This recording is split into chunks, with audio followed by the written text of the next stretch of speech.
I'm John Stead, Sales and Marketing Director for smartTrade Technologies, the leading provider for payments and trading solutions. I'm here today with Allan Guild from Hilltop Consulting. Hi, Allan. Hi, John. It's great to be here. What we're trying to do in our smartTalks series is actually look at topics that don't necessarily get the coverage they deserve in the industry.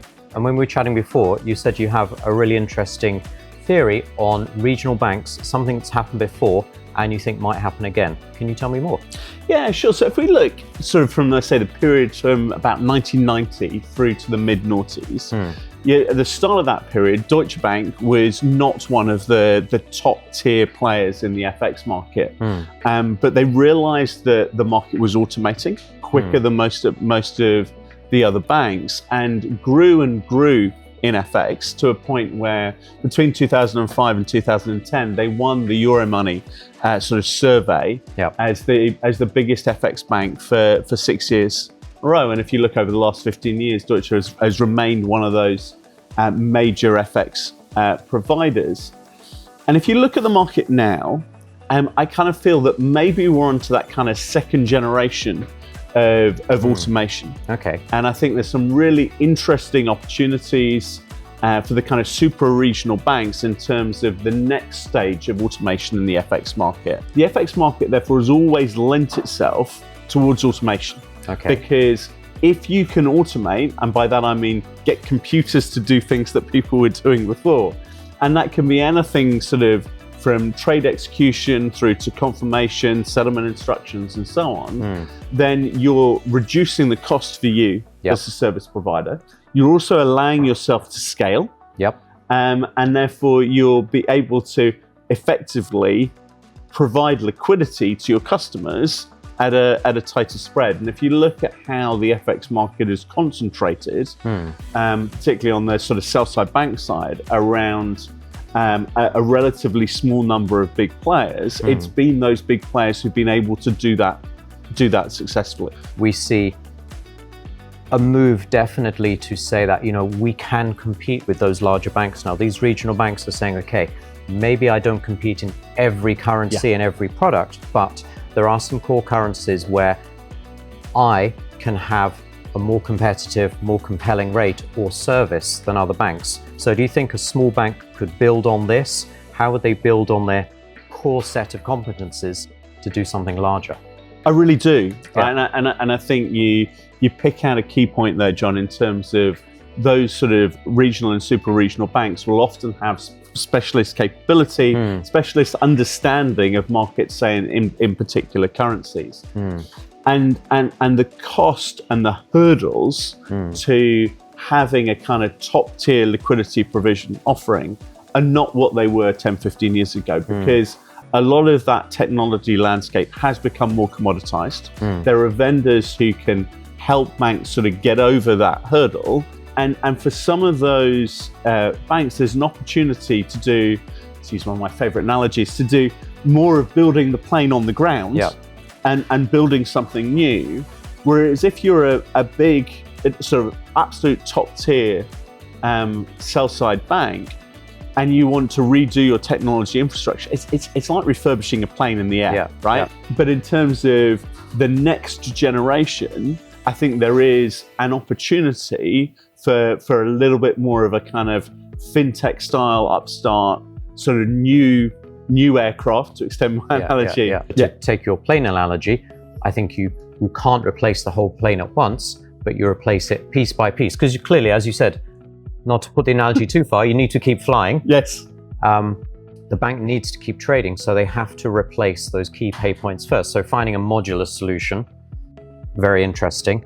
And I would say one of the things when we see a new bank is we often chat to them about how far are you down that process? Have you really looked at what value you want to add? What's going to make the biggest impact? Is it replacing your liquidity feeds? Is it something to do with distribution? Is it the single dealer? And often taking them through that process. Do you find that on your side? Certainly do. So look, I mean, I did 14 years across two big banks, and I really enjoyed my time, but I was always running towards a problem.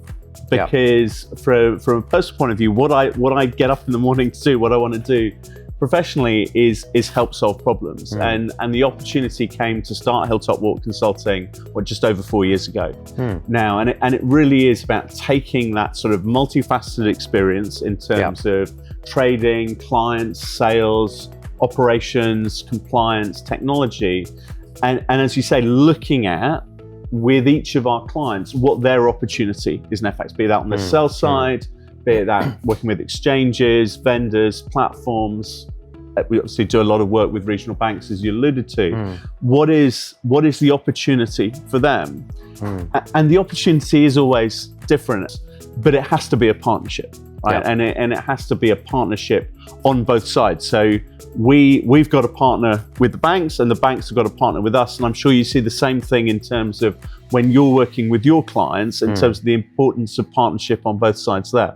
Yeah, partnership, I would say, as well as having an internal discussion at the bank or the broker to make sure they're all aligned, because often there are different groups, let's say, within a bank, and they may have different visions. So it's making sure that it's helping them, I would say, to unify that vision and see, well, here is where this department and this interest can all align and make sense. And obviously, if that's aligned, it makes our job so much easier. And establishing that up front, it can be really important in terms of eliminating that uncertainty and that kind of mismatch expectations a little bit further down the line. So having a clear list of requirements, a thought out process, actually taking end users through it. Yes. 100%. So that brings me on to a question I want to ask you. So we're all trying, obviously, to add value here, or when banks are launching these processes, they want to add value. So on our side, we would actually stress to clients, okay, how are you going to benchmark this?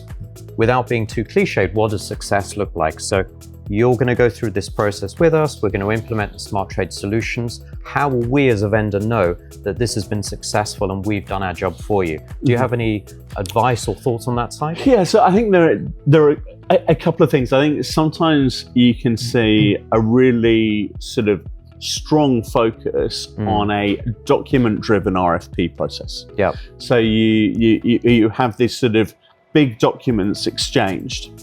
And look, writing things down and having a clear view of requirements is obviously critically important to getting a good delivery.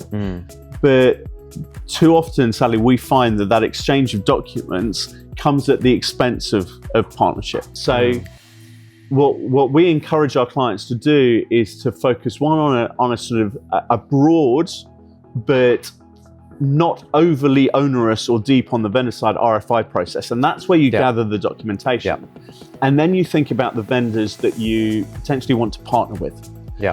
And actually, in terms of benchmarking, it's a lot about the kind of the business purpose, which generally people have had to have a reasonably good idea on to get the internal investment approved in order to do the purchase. So sharing that as much as possible, not necessarily at the RFI stage, but more maybe at the RFP stage as you're beginning to filter down the vendors, and talking through with the vendor, look, here's what we're trying to do. So you can write down some requirements like that in terms of here's how we've done it before, here's how we want to do it in the system. But if a vendor platform does it slightly differently out of the box, as a potential user of that system, understand why the vendor's doing it that way in the first place. But if you're going to get 90% of what you want for a quarter of the cost, because that's what the vendor has already, also make a conscious decision: do I want to pay 4 times as much for the extra 10% of functionality? Sometimes the answer to that question is going to be yes. Sometimes the answer to that question is going to be no. But in that sort of partnership you have with the vendor, and frankly the same applies for partnership with an internal technology team, make sure that the partnership and your way of operating is set up that you're going to ask those questions. And that those questions are raised and answered in a sane and productive way. So you need a trust and an open relationship so that the vendor can explain what's happening and we can take on the feedback. So I suppose one last point, because we can chat for a long time otherwise. I suppose on my side, what I often find is most successful is where we have a client that will be a in a similar family or cohort to our existing clients. And I tell you, a lot of times we've spoken to prospects and they say, well, I feel like I'm teaching my incumbent vendor FX, or I'm teaching them my business or my use case. So certainly on our side, we find it's most successful when we say, listen, here are many, many similar clients to yourselves, not carbon copies and not in maybe exactly the same market. You bring your own unique tweak to it, but generally you're in a cohort of similar people. And that's what I find is most successful. And look, I think every bank is different. Every buy-side firm is different. Every exchange or platform is different. And I think from a Hilltop Walk Consulting point of view, where we win business with clients is really focused on the fact that it isn't carbon copy solutions, because everyone's different. And the quality of vendor systems now across the FX market means if you go in with that mindset and you have those conversations and you think it through, there are tremendous opportunities to build out high quality differentiating capabilities that can allow you to grow and expand your business massively. Okay. Great. Thanks for joining me, Allan. It's been a pleasure, John. Excellent. So to wrap up now, I'd just like to say thank you everyone who's followed this episode, our first episode of Smart Talks.